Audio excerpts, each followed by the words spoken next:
Tidak ada satupun orang yang meragukan kepemimpinan Umar bin Khattab. Secara politik, beliau mampu meruntuhkan dominasi Romawi. Dalam waktu yang bersamaan, beliau juga mampu menghancurkan keagungan Kekaisaran Persia. Satu hal yang harus kita ingat, bahwa tidak ada kedaulatan politik tanpa adanya kedaulatan ekonomi. Lantas, apa ini maksudnya? Ini bermakna bahwa keberhasilan Umar bin Khattab secara politis tidak terlepas dari keberhasilan dan kehebatan beliau dalam mengatur dan mengambil kebijakan ekonomi. Pertanyaan pentingnya, seperti apa sih Umar bin Khattab dalam mengatur perekonomian negaranya? Simak terus video ini sampai selesai karena semua jawabannya akan tersaji secara ringkas pada video berikut ini.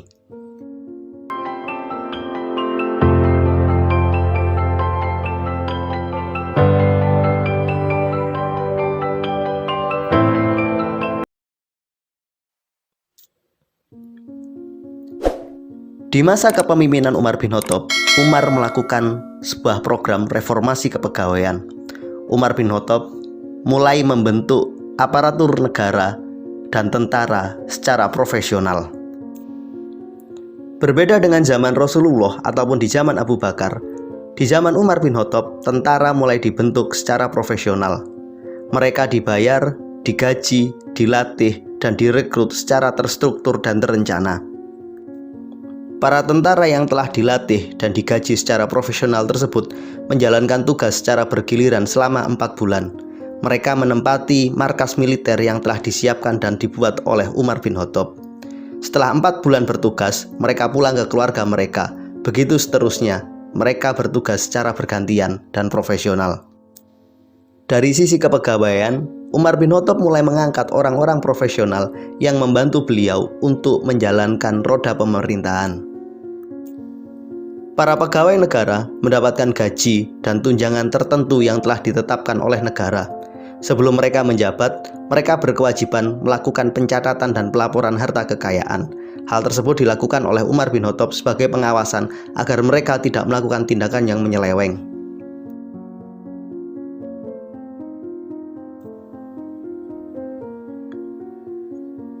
Reformasi agraria menjadi hal penting yang menjadi kunci keberhasilan Umar bin Khattab dalam membangun produktivitas perekonomian. Berbeda dengan masa Rasulullah dan Abu Bakar, tanah-tanah yang telah ditaklukkan oleh kaum muslimin tidak lagi dibagikan kepada para mujahid. Tanah tersebut dikuasai dan dikelola oleh negara. Tanah-tanah yang telah dikuasai oleh negara kemudian dibagikan kepada warga masyarakat. Warga masyarakat diminta untuk mengelola dan mengolah tanah tersebut agar lebih produktif. Tentunya hal tersebut dilakukan dengan hak pakai. Masyarakat membayar pajak kepada negara, tapi kepemilikan tanah tetap menjadi kepemilikan oleh negara. Di sisi lain, Umar bin Khattab sangat memperhatikan produktivitas tanah. Beliau melarang keras para pemilik tanah membiarkan tanahnya terbengkalai. Jika ada pemilik lahan yang membiarkan tanahnya terbengkalai dan tidak terurus, Umar bin Khattab akan memberikan peringatan keras. Jika dalam periode tertentu tanah tersebut tetap dibiarkan dan tidak diurus, maka tanah tersebut akan disita oleh negara. Kemudian oleh negara, tanah tersebut akan diberikan kepada orang lain yang mau mengelolanya, tentunya dengan sistem bagi hasil ataupun sewa.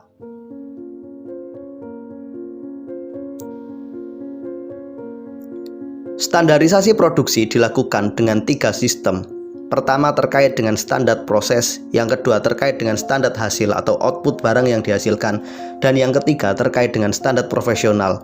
Umar melakukan standarisasi terhadap kemampuan, kompetensi para pekerja yang menjalankan aktivitas ekonomi. Standar proses terkait dengan bagaimana proses produksi dilakukan dengan standar yang tinggi.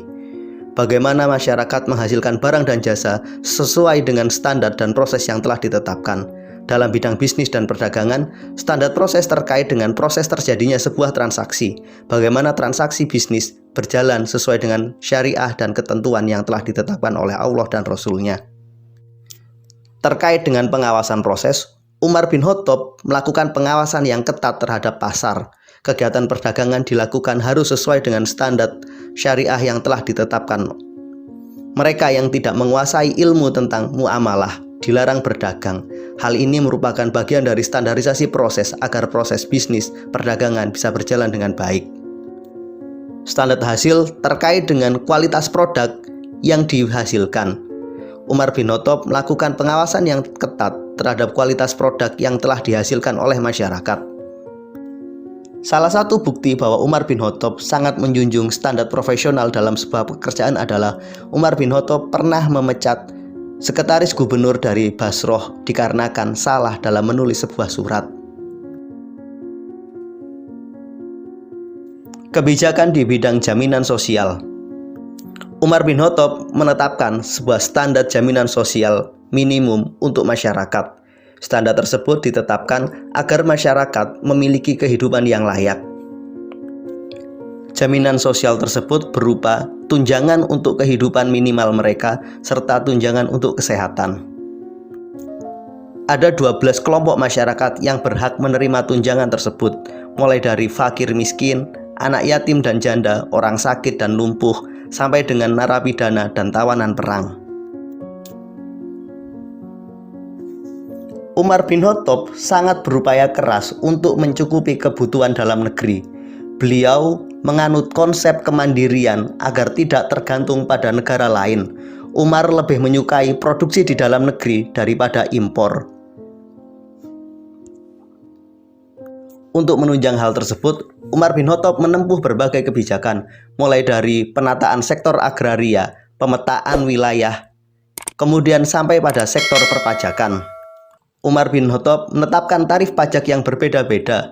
Beliau menetapkan tarif pajak yang tinggi untuk barang-barang impor yang dianggap akan menyaingi produk-produk dalam negeri.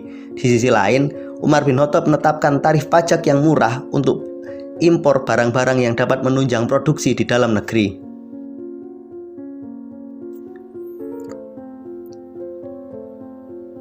Umar bin Khattab sangat melakukan pengawasan yang ketat terhadap para pejabat dan aparatur sipil negara. Beliau menetapkan standar yang harus dipenuhi oleh para pejabat. Pejabat tidak boleh hidup terlalu mewah. Mereka ditetapkan standar kendaraannya, pakaiannya, sampai dengan apa yang mereka makan ketika melakukan tugasnya.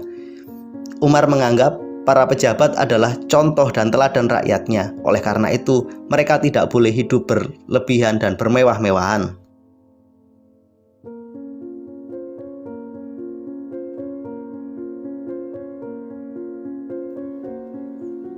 Di zaman Umar bin Khattab, ada 3 mata uang yang beredar. Pertama adalah mata uang dinar yang berasal dari Romawi. Yang kedua, mata uang dirham yang merupakan mata uang dari Persia. Dan yang ketiga adalah mata uang fulus yang merupakan mata uang yang digunakan oleh komunitas Yahudi yang berada di Palestina dan di Syria. Umar bin Khattab hanya mengizinkan mata uang dinar dan dirham yang digunakan di seluruh wilayah negara.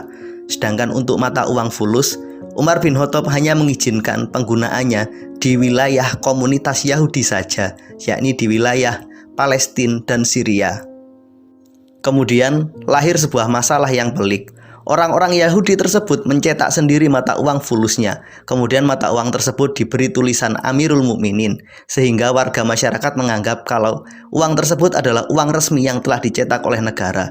Sehingga komunitas masyarakat yang di Mesir menggunakan uang fulus sebagai alat transaksi. Mengatasi kondisi tersebut, Umar bin Khattab akhirnya mulai melakukan standarisasi penggunaan mata uang. Umar bin Khattab melarang penggunaan mata uang fulus dan kemudian mencetak sendiri mata uang resmi negara, yakni dirham Islam. Mata uang baru tersebut yang dicetak secara resmi oleh negara memiliki ukuran dan bentuk yang sama persis seperti mata uang yang dicetak oleh Kisra dari Persia. Bedanya, pada mata uang baru tersebut tertulis lafaz Alhamdulillah dan pada sisi yang lain tertulis lafaz La ilaha illallah.